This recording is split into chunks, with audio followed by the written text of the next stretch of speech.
It was about 10 at night when I was driving to my uncle's on a nearly empty stretch of a road. We had a birthday party for my sister earlier in the day, and uncle didn't come as usual. I was driving to his place to drop off some leftover food from the party, and I had left home 5 hours too late. The thing is, I don't like my uncle. He's a reclusive man who doesn't get along with anyone, including his family.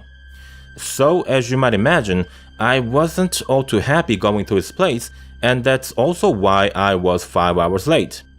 After half an hour of drive, I got off the last exit and I had to drive for another 10 minutes on a dirt road to get to my uncle's. Here's something to note though. As I was getting off the exit, I could have sworn I saw a wolf run right next to my car. It's strange because we normally see coyotes here. I've heard of people who've said they saw a wolf or even a pack of wolves, but as far as everyone else was concerned, those were some BS uttered by the drunks at the local bar. But yeah, as I continued driving down the road, I think I can see something in my peripheral vision. I didn't give much thought to it at first, but it's really starting to bother me not knowing what it is. I'm nearly at my uncle's when I hear a loud popping sound and suddenly the car feels less maneuverable. It seems like one of the tires must have ruptured or something. It's a shame because I've only recently changed all 4 tires.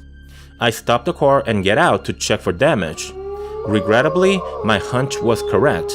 One of the tires is deflated, but it's not a normal puncture that did this. It almost looks like the sidewall was completely shredded. I approach the driver's side door to pop the trunk when I hear something moving in the bushes by the side of the road. It could be a small game like a raccoon or a rabbit, but it could also be a coyote. You see, those things may not seem like much when you see them on YouTube videos or documentaries, but the fully grown ones can be as big as a Labrador and weigh as much as 50 pounds. Attack on humans by coyotes is truly rare, but they can get quite vicious when they are hungry. Bottom line is, you do not want to fight one without a weapon, especially on the side of a desolate road where no one can help you. So instead of opening the trunk, I get inside the car and ask myself if I could drive up to uncle's with the shredded tire. The downside is that I might damage the rim, but on the upside, I might end up avoiding a fight against a wild animal. It makes all the sense in the world to risk damage to the rim and take precaution. I'm about to close the door when I see the shape of an animal in the bushes. My brain hardly had the time to process the danger, but the animal is already right next to my door, then it lunges for my left arm. I feel a sharp pain traveling through my arm, and then it wiggles uncontrollably as the animal shakes its head to literally rip my arm apart from my body. Instead of trying to fight off the animal, I decide to put the key in the ignition to start the car. It's extremely hard to aim the key through the hole with all the shaking, but I manage somehow. I then put the gear to drive and floor the gas pedal. I thought for a second that I might lose my left arm, but luckily, whatever animal that was attacking me got dragged for a few yards, and its teeth sort of dragged off my skin. I arrive at my uncle's and run straight to his door. I bang on it screaming, "Uncle, open the door, it's John." He opens the door and says, "What the hell happened to you, boy?" I respond, "Shut the door, it was a coyote or something, just shut the door." Uncle closes the door, takes me near the fireplace, lights up a lamp, and begins to inspect my wounds. It looks like a hot mess. My entire left arm looks like a shredded cardboard, and I'm bleeding profusely. Uncle goes to his cabinet, grabs a new bottle of vodka, then begins to pour it around the wound. I was sitting on the pain scale of 9 out of 10, but now that got pushed up to a 20. I had never felt so much pain in my life.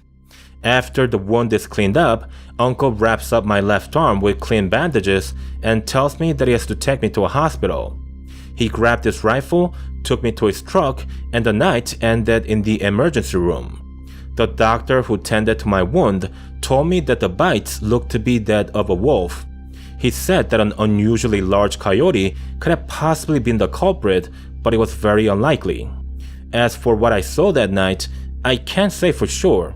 I know it may sound impossible to someone who's never been attacked by a wild animal, but you have to look at it in the context of the entire situation. It was nighttime and on a desolate road.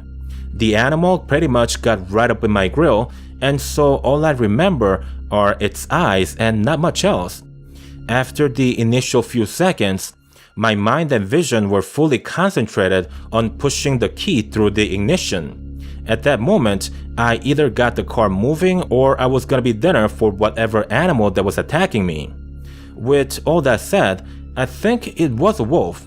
It looks to me that the drunks at the bar weren't so full of it after all.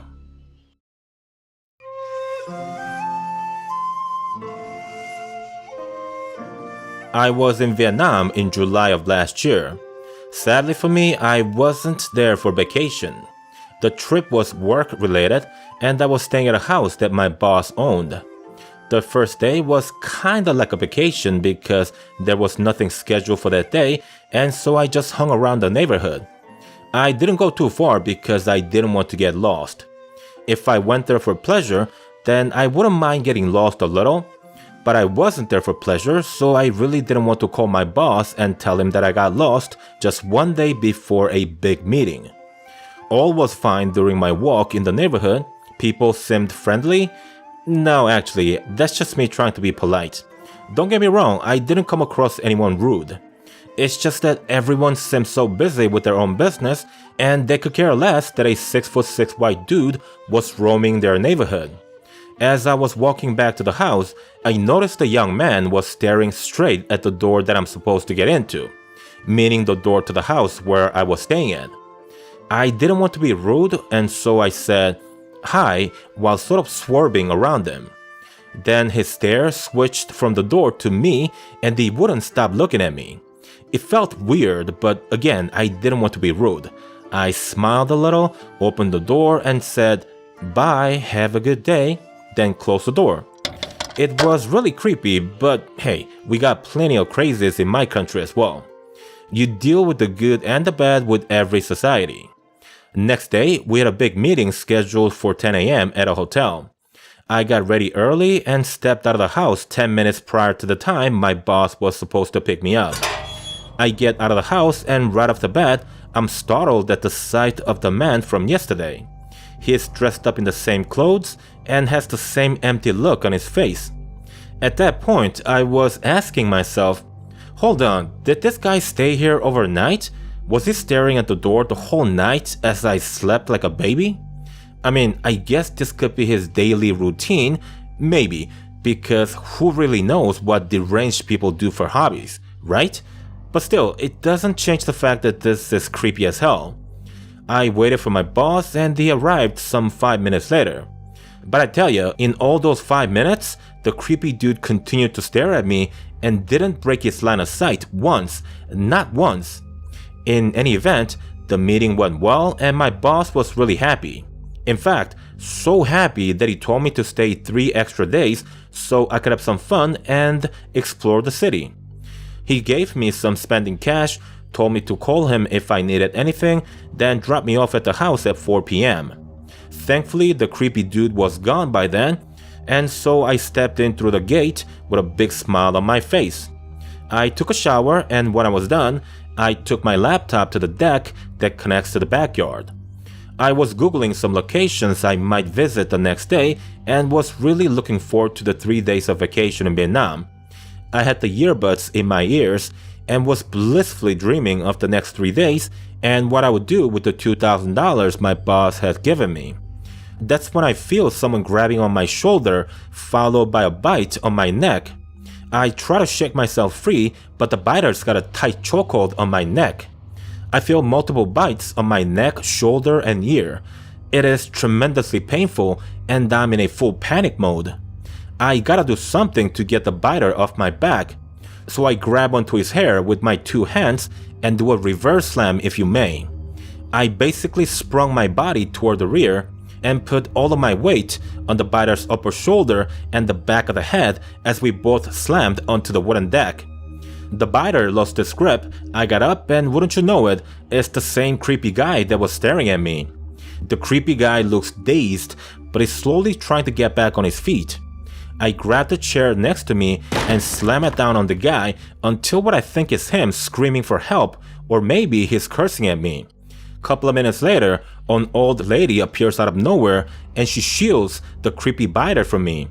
She's saying something, but I've got no clue what the words mean. I back away a few steps and the lady helps the creepy dude get up. Both of them get out, and it's only then that I learn of the severity of my wound. I'm bleeding a lot and I'm beginning to fear that the guy might have severed a vein in my neck. I called my boss right away and they arrived in only 5 minutes, actually faster than the ambulance. Lucky for me, or maybe it's not that lucky, but nonetheless, I survived the attack.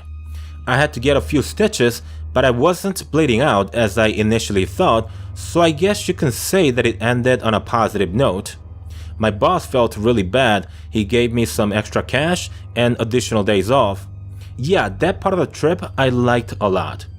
As for the creepy dude, he was just a guy from the neighborhood, albeit a guy who had a long history of mental health issues, which unfortunately for him, his parents didn't have the financial means to medicate him or provide some sort of psychiatric help prior to the many insane things he did over the years. I felt bad for the parents, and so I made them promise me to give him the help that he needs, or at the very least, to never let him out unsupervised. That was in exchange for me not pressing charges. I got out of it okay, but imagine if I were a smaller guy or a woman. Things could have turned out much differently, and you could have seen me on the front page of newspapers back in the US. Before I go, I just want to say that Vietnam is a beautiful country. I just happened to be in the wrong place and at the wrong time. If you are really unlucky, things like that and even worse things can happen to you anywhere around the world. So please, don't let my experience dissuade you from visiting Vietnam. All I'm gonna tell you is, I had a wonderful time after the Nam Nam bite. 10 out of 10, I will visit again.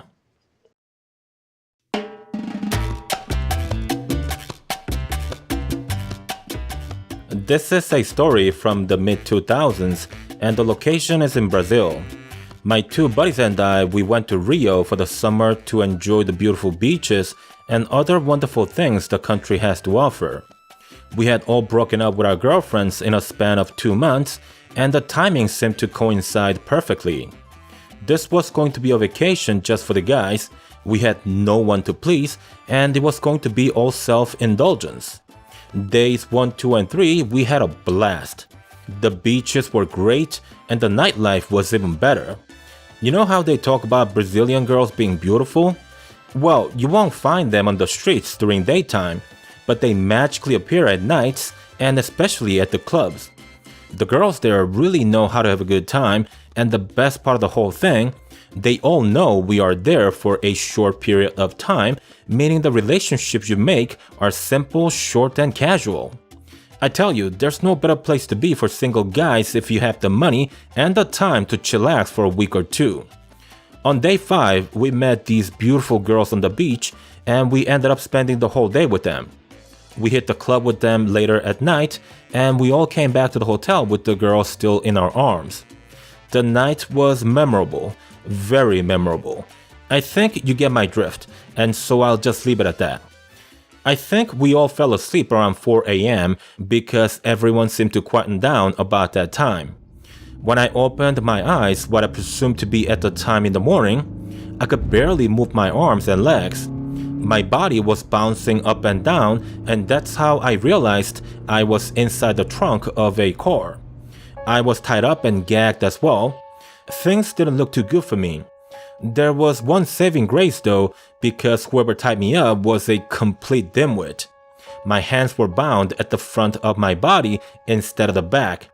Maybe I was drugged the previous night and they didn't think I'd wake up so soon, but whatever the case, it was my only hope of escaping the trunk.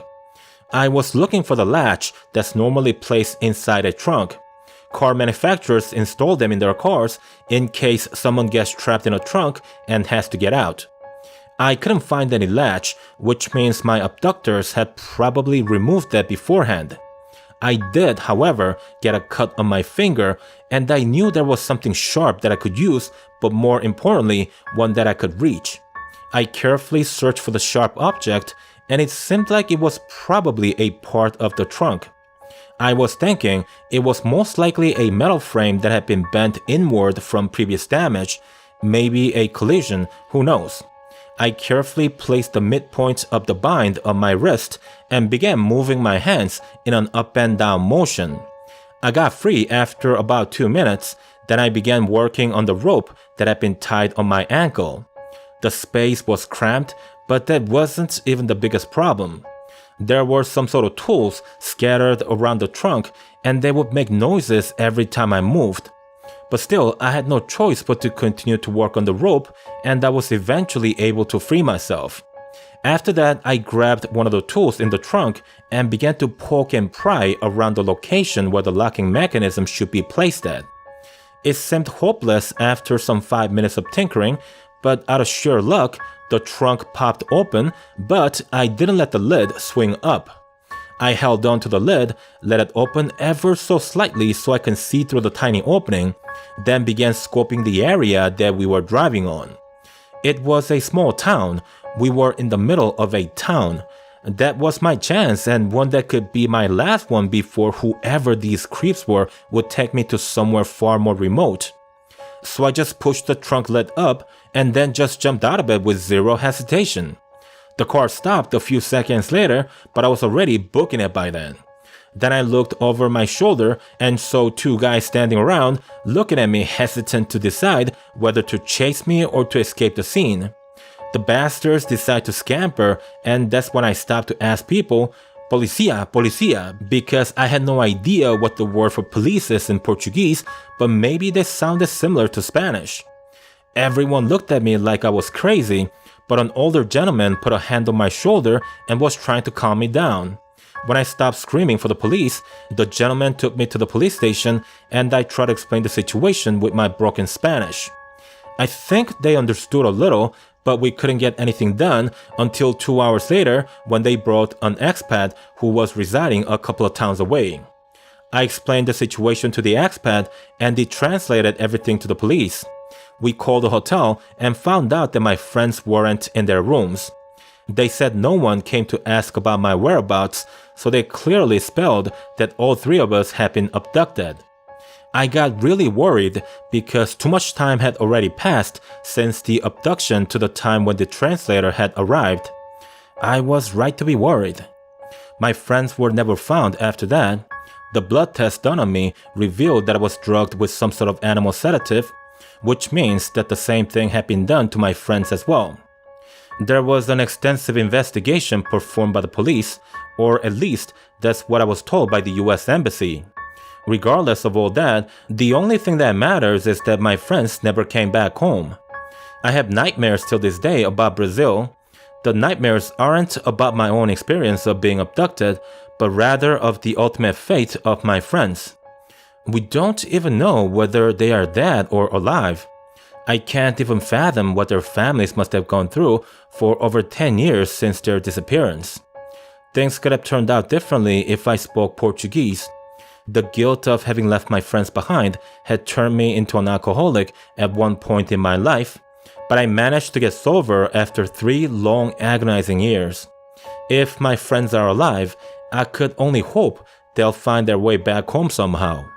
But if they are not in this world anymore, I pray to God that the end was quick and humane.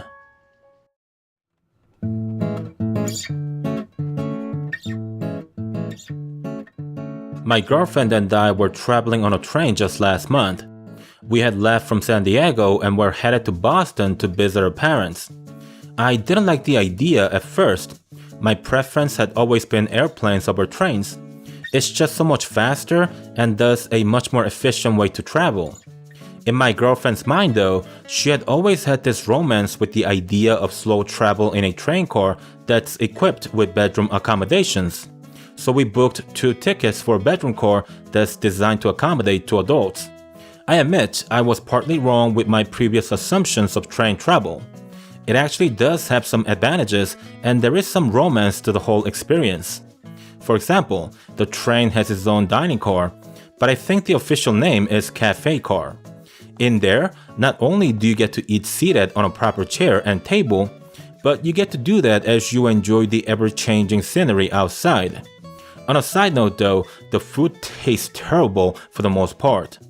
At night, we have a bed where we can sleep uncomfortably, and we also have complete privacy from all other passengers.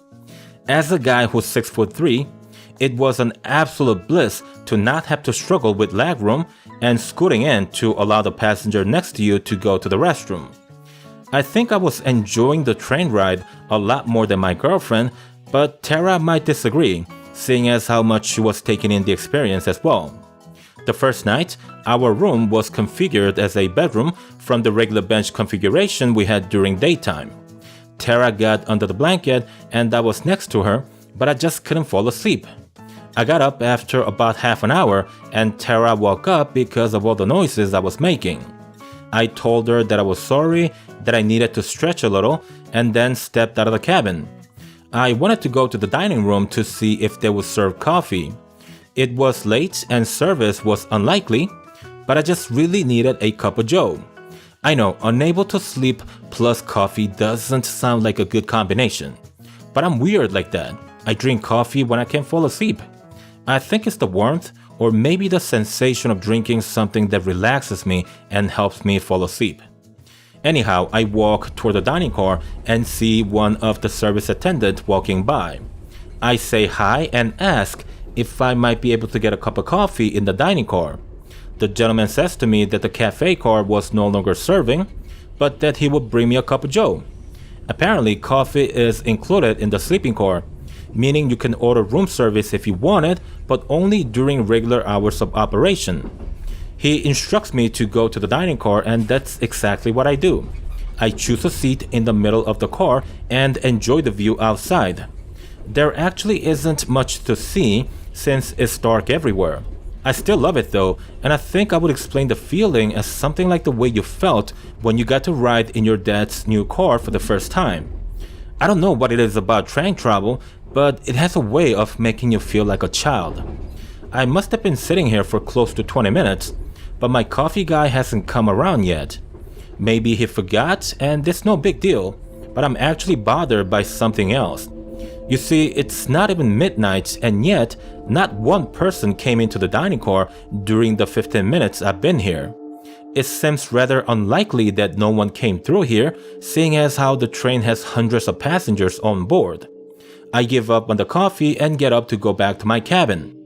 I walk toward the door leading to the next car, open it and walk in, but there's something weird about this car. I could have sworn the walls and the ceiling were white, but now they are brown. What's even more confusing is the view outside, because there is no view. It's all black, as if we are traveling through a tunnel, only we never entered a tunnel. There's no light coming from the outside, and it's simply all black. I continue walking because I've got another car to go to get to my cabin. That's when I realized that the train isn't actually moving. I can't feel any vibration and the slight momentum that you will feel when you are in a moving vehicle. I get to the door leading to my car, open it, and to my dismay, I find nothing on the other side. It's all black, just like the view out of the window. I try reaching into the blackness and see that my arm disappears right through it. Then when I pull it out, it's intact and I can still move all my fingers. It's the most bonkers thing I had ever seen in my life. It's as if the train is inside a giant goop of black, yet somehow the goop doesn't flow in through the door. I quickly run back to the other door, fully expecting to see the dining car when I open the door, but it's the same deal on that side as well. I'm half freaking out, but I know I have to keep my composure. So I proceed to knock on the door of each cabin, but no one answers. I'm either going crazy or someone has to be inside. So I open the door to one of the cabins, but to my disappointment, I find it empty. I proceed to open the rest of the doors and find that none of them has a living soul occupying them. I sit on the ground and attempt to come up with a reasonable explanation to what's happening to me. as you might imagine, is futile. I stay seated on the same spot for over an hour, feeling helpless and distraught. It seems to me that my only option is to walk into the black goop and see what happens afterward. It's either that or I'll be stuck in this place for an eternity. I get up and walk toward the door leading to my car. I open it, close my eyes, hold my breath, then walk in through the goop carefully as if it's the last thing that I'll do before I die. I walk exactly 5 steps before I come to a stop. I'm still holding my breath, but I'm quickly suffocating. Some 30 seconds later, I breathe in and it's only air. I open my eyes and see my car. I've got a huge grin on my face as I run to my cabin. The view out of the windows look all normal and there's no more black goop to speak of. I open the door to my cabin and see my lovely girlfriend still sleeping. I lay next to her and give her a kiss on the forehead. She wakes up and asks, "Did you change your mind about stretching?" I respond, "What are you talking about, Tara? I've been gone for over an hour." "Oh, Jesus, you just stepped out. How dumb do you think I am?" "Go to sleep, Robert," says Tara in a dismissive tone. I roll to my side and check my cell phone. She's right. I had been gone for only a few minutes. I didn't think the night could get any weirder, but I couldn't be more wrong. I know the difference between an hour versus 5 minutes. Nobody in under any circumstances can perceive 5 minutes of passage of time as 60 minutes. I know I was in the dining car for over an hour and it's not even up to debate. So there you have it. I've got no clue as to what happened to me on that night, what the black goop was, how I was able to walk through that, and how the flow of time could have been different in that space. If someone out there can explain to me what it was, then please be my guest. All I can tell you is what I had experienced, and that's about it. Today, I have fear of opening doors. I don't know if there's a professional term for it, but it's a terrible thing to live with. Imagine your heart racing and your hands shaking every time you open a closet or the door to the bathroom. That's my life now, and I don't know that it will ever change.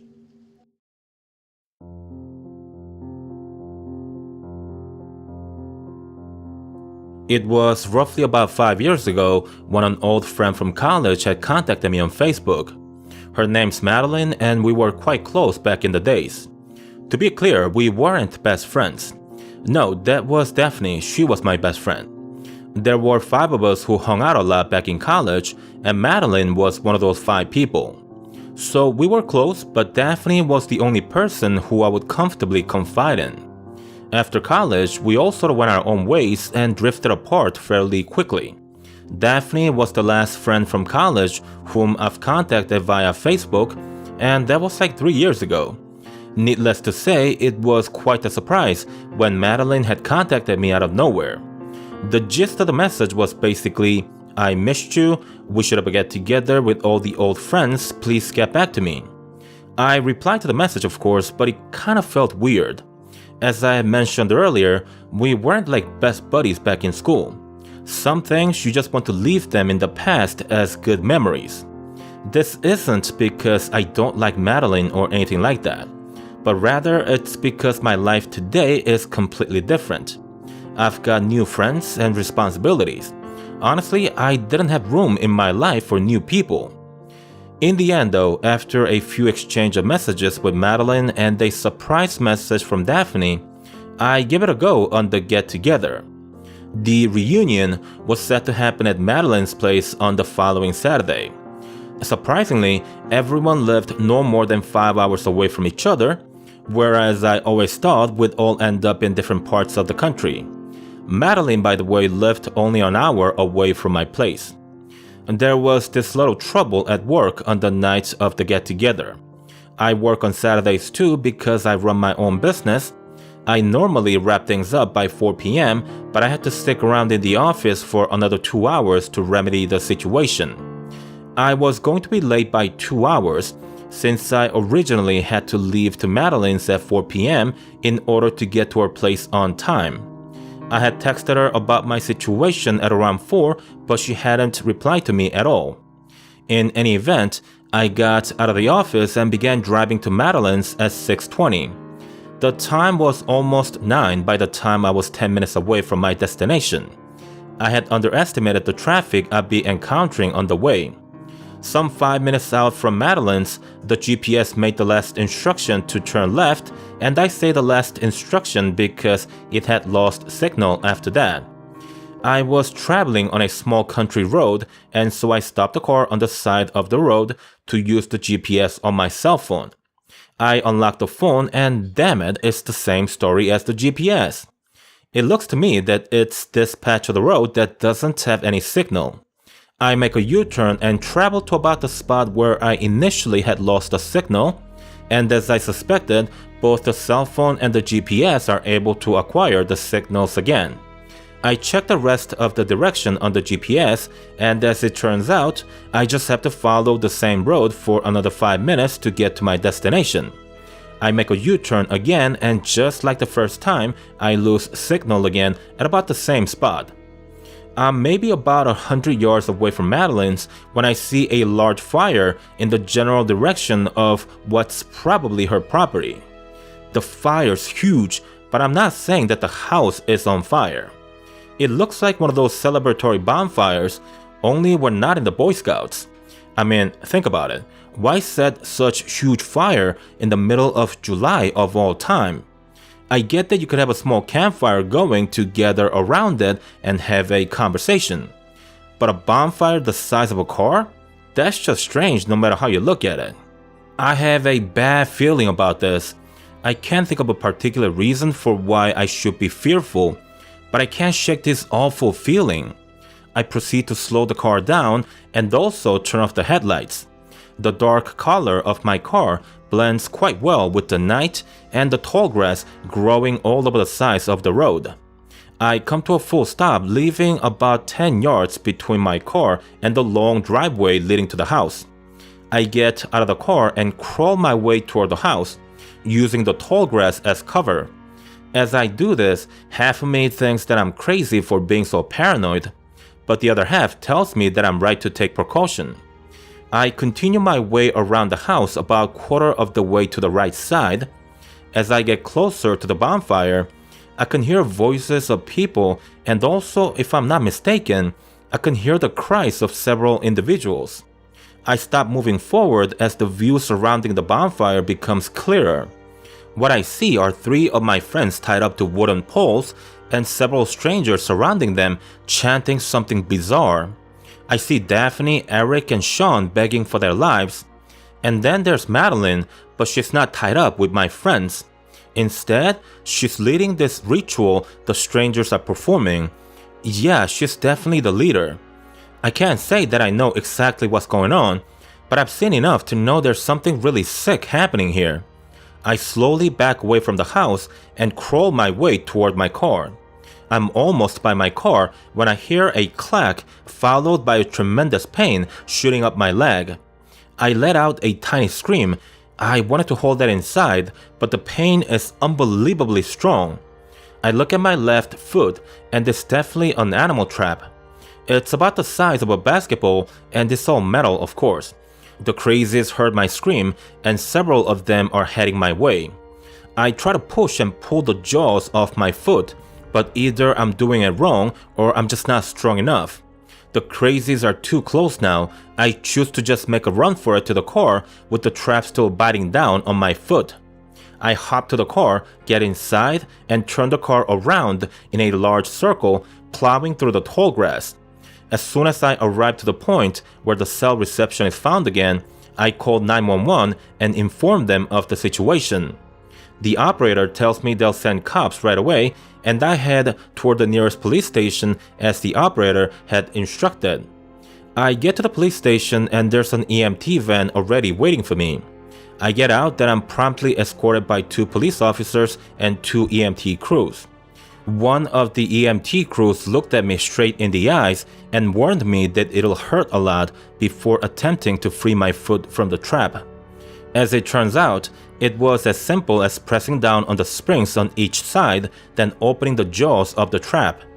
Once I was set free, I asked the police officer if they had sent someone over to Madeline's, and they told me that indeed they had sent their own men, but that officers from another precinct would have arrived there first.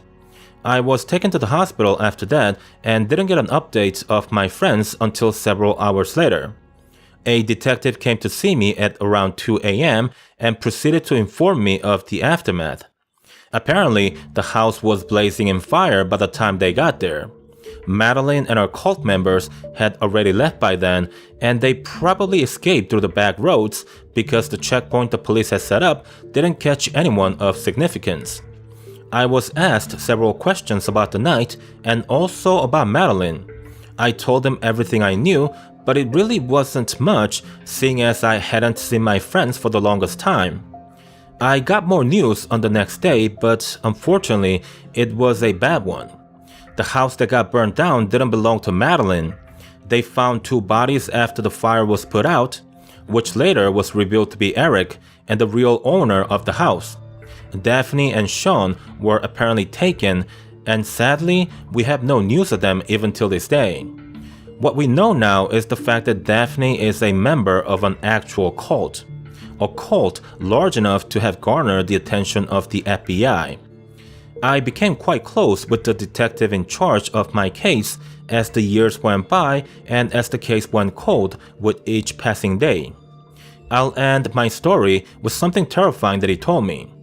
According to the detective, there are at least a dozen cults of significant size operating in the United States. These cults have international ties and they operate all over Europe and as well as in Australia. The operations of these cults have become exceptionally clandestine and sophisticated over the years. The smaller and poorly funded cults are found and dealt with on a regular basis, but the ones that really matter, the ones that do true damage to individuals and society, have all become impossible to track down and make the necessary arrests to break open the cases. To put it simply, there are cults operating within the United States and pretty much everywhere around the world. The members of these groups can be your neighbor, a friend, a coworker, or even a family member. These people know what they're doing, and hence they'll seem no different than you or I, until you've been drugged and taken to some godforsaken place. As the detective had told me before he said his final goodbye, our world may seem like a calm ocean on the surface, but under the beautiful waves, it hides some of the deadliest creatures known to man. The well-lit, tall buildings of the cities and the well-manicured lawns of the suburb persuade us that we live in a civilized society. But under the facade lies the reality of this world that would make a grown man cry like a 2-year-old. Watch yourself out there, Tina. Take good care of yourself. That's what the detective told me on their last meet. The case has gone cold now, and it'll no longer be investigated actively. I think it's safe to say that my friends will never come back, and thus will never find out what really happened to them. I've always hated my extreme paranoia, but who knew it would end up saving me one day? I don't want to believe it, but I think we live in a very scary world. Many truly horrifying things happen on a daily basis, but they never get reported on the news. I think I'll just continue being my old paranoid self.